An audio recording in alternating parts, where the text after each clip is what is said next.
Yeah, it's me, Chris. I've got like I've gotten a little better. I just wanted to say like um one of the people I subscribe to is Eddie Piniero, and he's honestly like probably the best thing I've heard in a long time. And I'm just gonna play one of his things and like watch it and let people hear like his words, because if it weren't for like his words and the way he's I could relate to like his message, I don't know where I would be. So I really appreciate him, and he's like kind of saved my life. And yeah, I just want to say like I miss you, Brittany. And like um I'm not um crossing any boundaries. And I've left you alone, and I'm going to continue to do that. So I just hope you're happy, and I hope you believe that like I just want nothing but the best for you, and I haven't been trying to bother you in a long time. All right, it's gonna start playing right now. It's really good.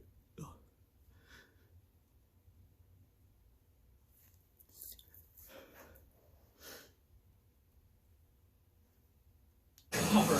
They're not in this equation. It's just you and the victory that will live with you for the rest of your life. The conquering of this moment. Again, our world, it is simple. There is more on the table. Will you take it? Will you build something now that will stay with you forever?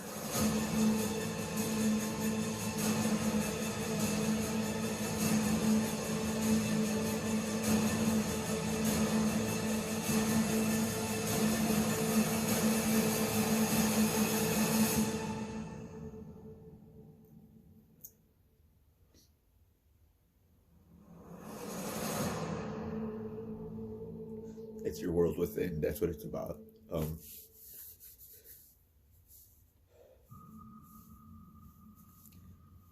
So imagine you're sitting down, having something to eat, thinking, relaxing, reading, whatever you're doing. Someone walks up to the table across from you, pulls out the chair, sits down, kind of leans back, puts one leg over the other, casually tells you, you probably don't have what it takes to do anything significant in your life. What would you say? It'd be outrageous, right? That's a ridiculous scenario.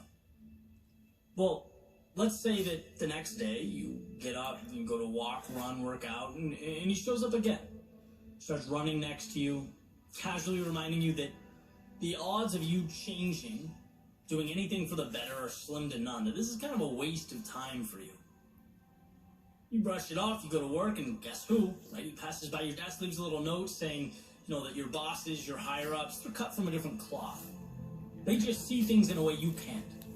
You'd probably tell that person to take a long walk off a short pier, right? Or at the very least, you'd understand how absolutely insane the situation is. People can't just walk up and talk to you like that. But now imagine that same person is you, living rent-free in your head. And here's the catch. You invited him in. You allowed the negativity and the doubt to live there. See, every time I think about that self-talk, I can't help but wonder, in a world of obstacles to navigate and challenges to tackle, why is it acceptable for your biggest obstacle to be you? Why should you allow or be okay with that? And I'm not saying everything's perfect all the time, every thought's pure bliss, but I am posing this question. If you don't believe in yourself, how do you expect anyone else to? If you're not your biggest ally, if you don't respect the person staring back at you in the mirror, how do you expect the world to? Why is our inclination to tense up and refute the negativity from others, but sit back and accept the same nonsense in our own heads? If those words don't support what you're trying to build, I don't care who they're from, where they come from, why they're there, they don't deserve your time. And it's a simple awareness that they are not truth, but merely your fears and your insecurities trying to stop you from becoming who you might be. My biggest leaps in life, they didn't come from physical milestones or benchmarks. They came from mental shifts, convincing myself, believing myself, trusting in myself.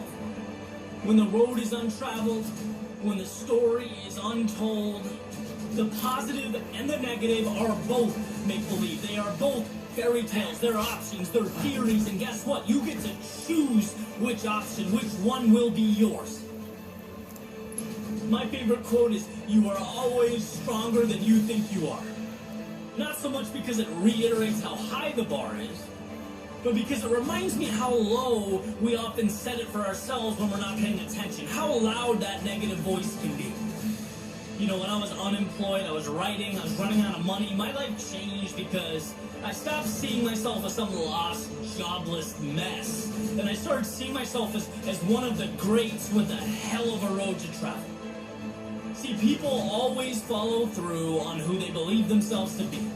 I refused to hear that you might fail and the not good enough, and I buckled up for the road ahead. And when you believe you can change, and know that the road to your goals will be rocky, it will be uncomfortable, but worth it, you are taking that hostile voice and making him or her a spectator, not a decider of fate. And yeah, you will lose, you can't win all the time, and you will feel stuck, but life's not always smooth sailing, and sure, you'll be mad at yourself, but not every decision is a home run.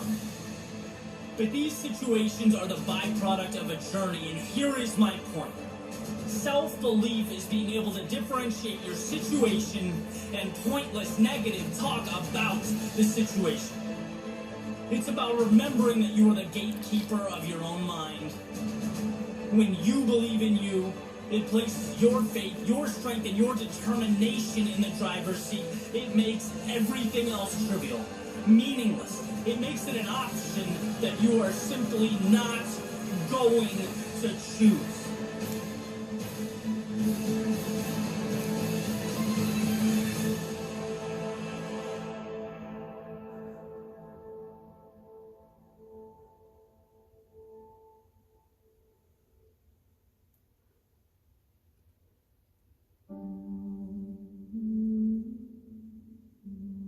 I woke up last night and I remembered my debt to you. Being that I stand by the promises that I make, I jumped out of bed and I walked over to my desk, I turned on a light, and I began writing. At a minimum, to explain myself, but at best case scenario, to provide some reassurance. That every storm ends, that nothing is forever, and that someday, without question, I'll make you proud. See, things haven't been the easiest lately, and it's funny. Sometimes things seem so intuitive. Sometimes they make so much sense. And then sometimes it feels like you open up a novel right in the middle and it's in a language you can't read. Life feels more complex than it really is, and I feel smaller than I really am, but don't be concerned. You got it. You always got it. I've fought my way through worse. I promise you, you'll be satisfied with the result. Yeah, you might have noticed that sometimes I face the obstacle of juggling two sets of standards. You know, two definitions of success, mine and the world's. What I love and what matters to me versus what will increase my status, my standing in society. And honestly, it pulls me in two different directions sometimes. Makes me think back to years past and that discomfort I've experienced, you know, standing on an empty foundation. But believing someday something meaningful would stand there. Realizing that when you put your head down and when you block out the noise, you can finally hear the most powerful voice of all, your own.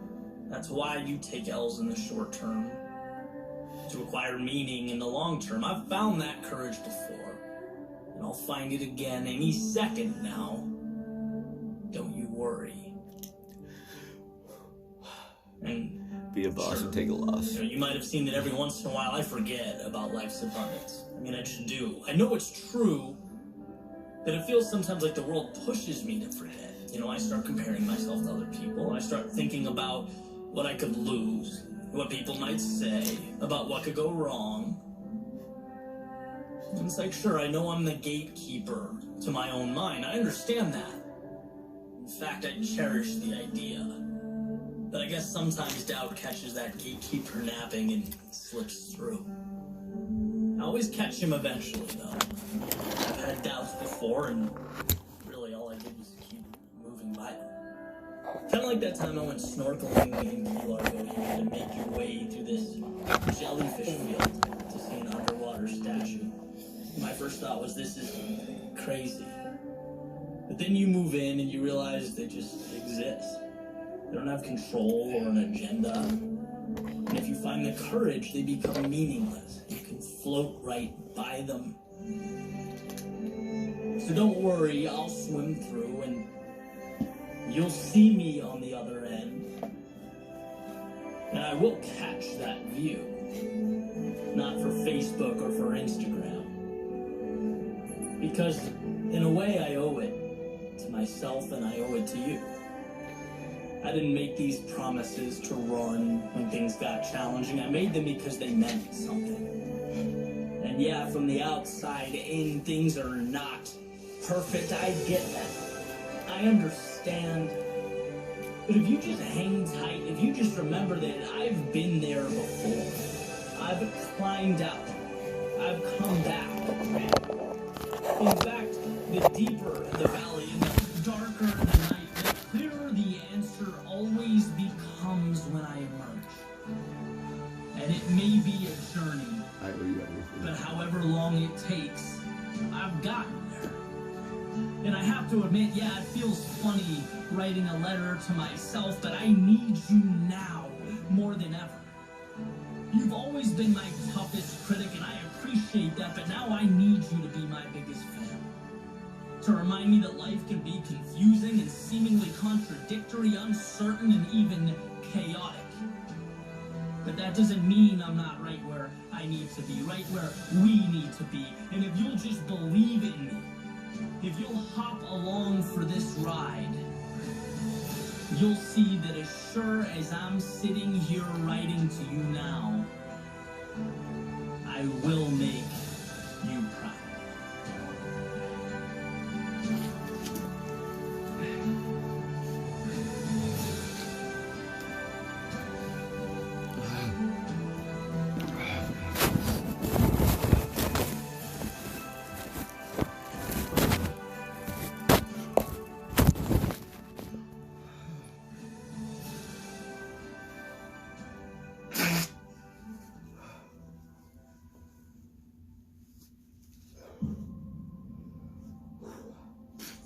Life is built by quiet believers.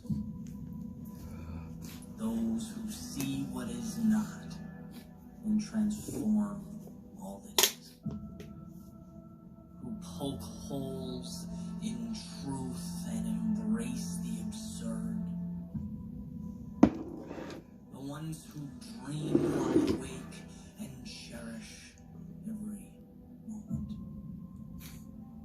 See, for the quiet believers, it's not about talking. There's nothing to really talk about. Words are just noise. It's footsteps that inspire. It is the journey that tells the story. And what quiet believers understand is the subtle line that separates truth and perception. They get that dancing to a beat means sometimes you dance alone. And as Nietzsche points out, sometimes they're even thought to be crazy by those who can't hear the music. In this life, no one comes up, places a hand on your shoulder, and pronounces that your future is great. No one looks you in the eyes and says they can see the life you'll build, money you'll make, or shape you'll be in. No, that doesn't happen until the next life, the one you've yet to create. So patience, quiet believer, the abstract is just as real as the hand in front of your face, just with a little more road to travel. The sun is as real at night as it is when it rises. Things are simply not always what they seem.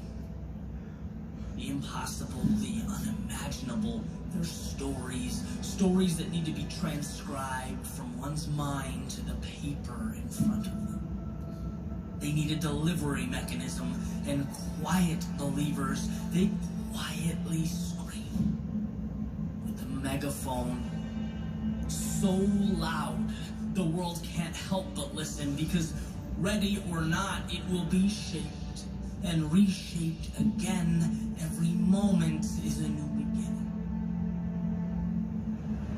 They are the wizards that flew around in a young author's head before she courageously shared the magic. The feeling of that game-winning shot making its way through the basket after school in a North Carolina driveway. An entrepreneur starting a bookstore in his garage, but seeing not books, but accessibility, time, a better way. See, the truth about life is some create it and some merely react to it. And well, you hold the pen. So dream away, quiet believer. Because you have a world to construct. Mountains to climb, oceans to cross, and stories to tell.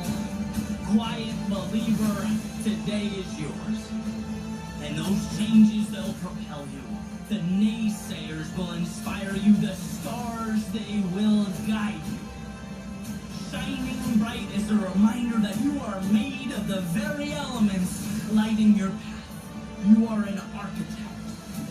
Not talking or explaining or promising, but simply showing, leading, earning respect from yourself, attention from the masses, and a place in history. Because quiet believer, looking back, if you found the courage to change even one thing, every second will have been worth the fight.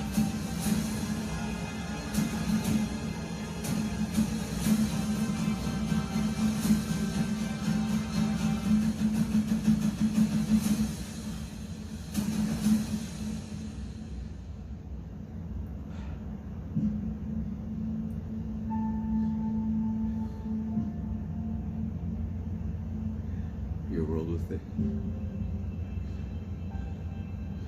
You know so much. You do so much of this stuff. I don't even know if you watched any of this, and like, I didn't listen. And like, I'm sorry. And like, everything happens how it's meant to happen. And I know I got it, and I'm getting it. I'm not there yet. Thank you. Thank you for letting me fall. Choose to get back up. A few depersonalize failure. A few understand that falling is the cost of greatness. So your reality is not what happens to you. Your reality is how you internalize what happens to you. Obstacles, stop signs, or are they checkpoints along the way to something greater? Checkpoints that make you stronger, build you up, become your armor. That is ultimately the difference. What we misinterpret in life is the meaning behind that difficulty, that pain, that suffering. No one gets a pain-free life. No one gets a free ride. Suffering is inevitable. As Nietzsche says, to live is to suffer, to survive is to find meaning in the suffering.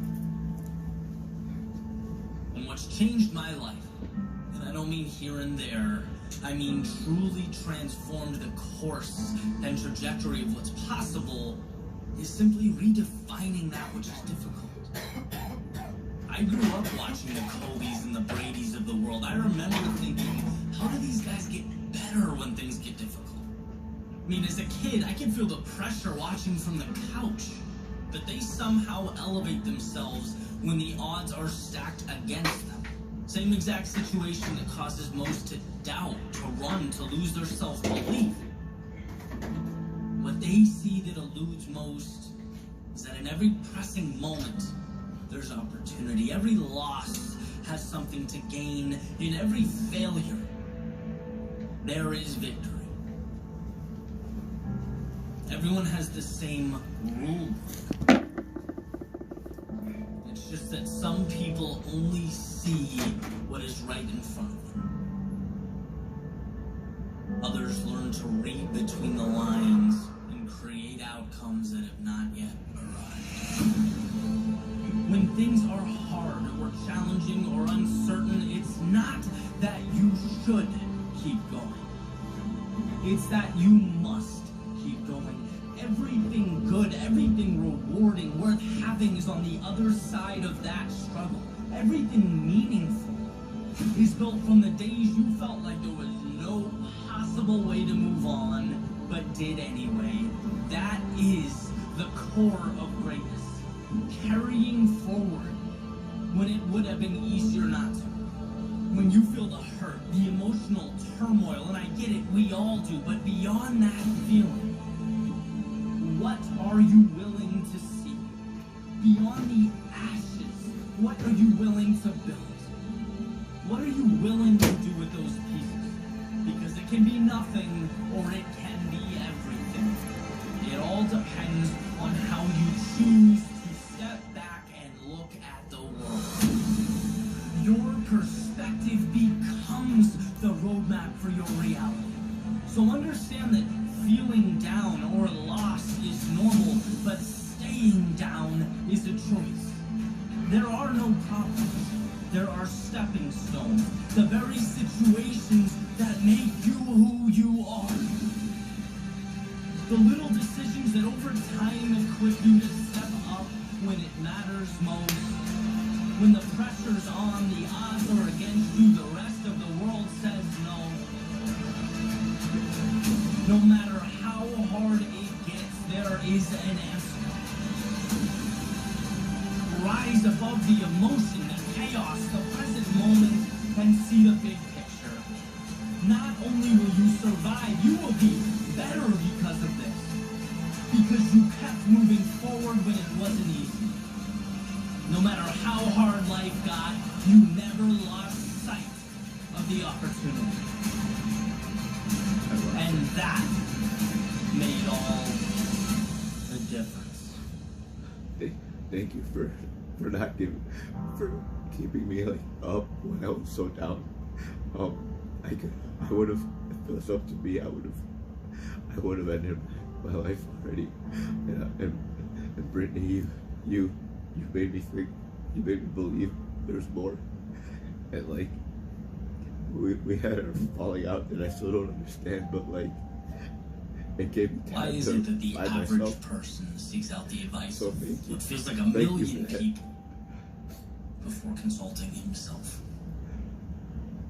Knocking, looking, hoping. Is he looking for answers?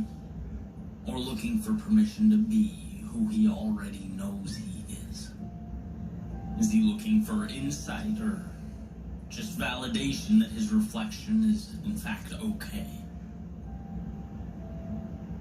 See, I think we all deep down know who we are, know what drives us.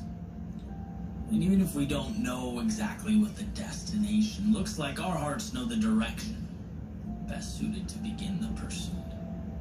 So how is it so easy to forget? Why do we get our antennas crossed? See, when life becomes about meeting requirements and fulfilling obligations, checking off boxes and checking in on time, we forget the basics.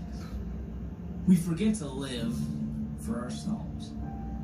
As if our job is to play a part, not direct the movie. I'm sorry. You kept telling me is living up to expectations. Directing the movie, well, that's creating your own expectation. can't say thank you enough your world, it to belongs both of you, to you. Eddie, who's a genius. It's a world with both unimaginable happiness, bliss, moments of ecstasy, amazing, and the occasional suffering, chaos that we have to navigate through. But I think all of it comes down to whether you trust yourself to live it for yourself. To remove the shackles, take the training wheels off, stop asking permission, and do what you've always known was the right thing. That part never changed. It just had to wait amidst all your looking for external direction, for you to pause and find the internal courage. Freedom is not a life without chaos. It's trusting yourself to determine which dragons you will slay. It's not a life without battles, but fighting those battles that result in your liberation, dismissing the oppressors who build fences in your mind and chains around your soul. I've thought a lot about the idea of a life well lived, what it means, how it feels, and it seems to me it's about intentionality. Where are you going? It's not that you can escape suffering or eliminate fear. It's not that you'll avoid getting lost along the way, but it's the why. Why we endure these things makes all the difference. Is it for a better tomorrow or simply to get through today? And it's amazing. Accidentally stumbling upon that which scares you and intentionally facing that which scares you are so different that their occurrences trigger completely different neural networks in the brain. See, overcoming fear is ingrained in us.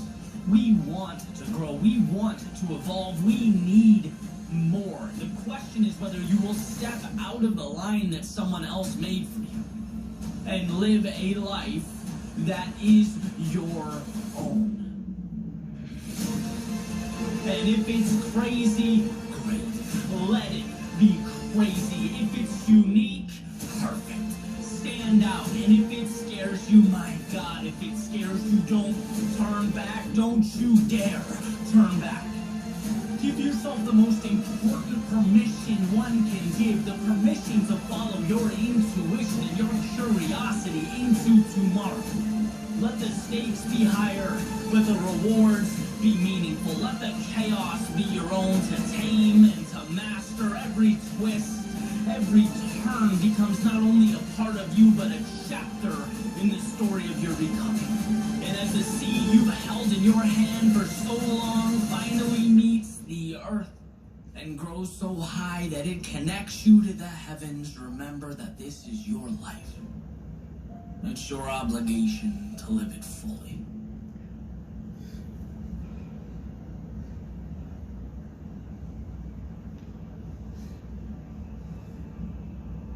So you're stepping onto a rocket ship, leaving planet Earth, and you have one message to give to the world before you take off.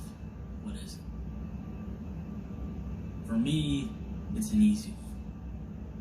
It's that life is not as serious as we make it out to be. It's not that serious. It's the most important thing I've learned. And perhaps the simplicity of that message might make people a little uneasy or take them by surprise, right? How exactly is it helpful? Well, I'll explain. Right? Waking up every day is not an obligation or requirement. It's not another test or make or break audition to impress those around you. It's a gift. It's a challenge. It's something to be explored. If the odds of being alive, living, breathing are 1 in 400 trillion, you've won. You have, as you sit or stand right now, already done the miraculous. So why not cash in?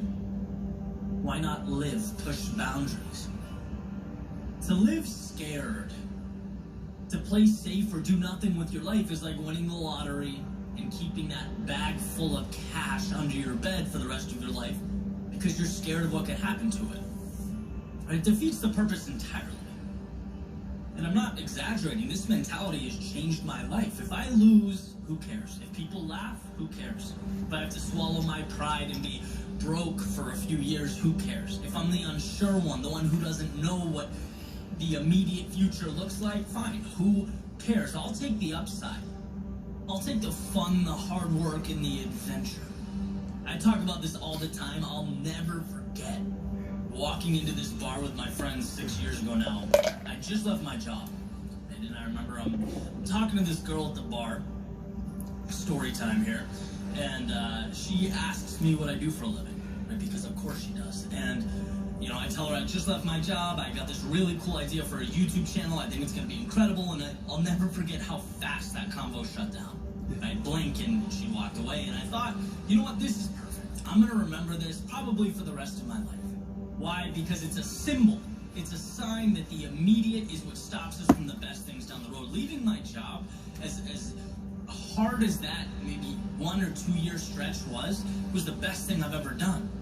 I am living exponentially better than I was before I had the courage to make that move. See, if life is about not screwing up, then yes, I'm still in that cubicle getting yelled at for including too much color in my PowerPoint presentations, but that's not what life is. Life is opportunity, not hiding so that you don't lose. No, it's about making something where you are with what you have. And my friends, there is so much out there. There is a win on the other side of every door you walk through, even when it's hard to see. There's a win out of this, Brittany. Right now is the perfect time to be talking about this. A little crazy coronavirus has people being quarantined, everyone freaking out. Guys, take a step back and find the opportunity. You'll see. I just read the other day, Shakespeare wrote King Lear when he was being quarantined because of the plague. There is always a win. Use the time, find solutions. Maybe you've always wanted to start a business. Great, take a small step, create the business page on Facebook. Do something small, get the ball rolling. See, when life is a game, you're finding ways to win. Why do all these entrepreneurs talk about the hardship they've encountered before they found success? Because they knew that losses wouldn't define them. But in life, just like in a game, you win and you lose. But what happens is, through repetition, you get better and better, and the wins start accumulating, becoming more substantial and consistent. See, most decisions, and let's say worst case scenario, you take the leap and things implode. Let's just be dramatic for a second. Everything goes wrong. Loss, loss, loss, loss. The reality is 99% of your decisions, they're reversible. If you don't get the intended result, you can backpedal and adjust. You know what's irreversible though? Inaction. You know what you can't improve upon? Steps you've never taken. You can't be propelled by dreams that are hanging out in your head. I have to try it. Living scared is looking at yourself in the mirror and saying, I hope nothing goes wrong today. I'm not scared to Living fully is looking in the mirror and saying, I'm going to make something significant today. I'm going to take risks. I'm going to find solutions. I'm going to propel myself forward.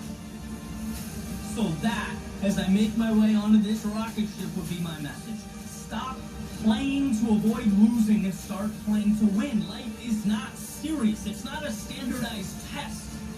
It's a blank page waiting for a story. And stories are written by the bold, the risk takers, the ones who stop wishing and go out and make things happen. Wrong actions can be corrected, improved upon, but life through a lens of scarcity is a sealed fate. A lens. So how about living like this is the only life you have? Like each day is a metaphorical currency that you can't take with you to your grave. It must be spent, it must be cherished and utilized fully. So here's to not only dreaming, but finding the courage to delve headfirst into a journey so great my first Thanksgiving that alone no in my life. stone is left unturned. No day is without the magic of your creation. Because if life is serious, it is a serious opportunity to live full.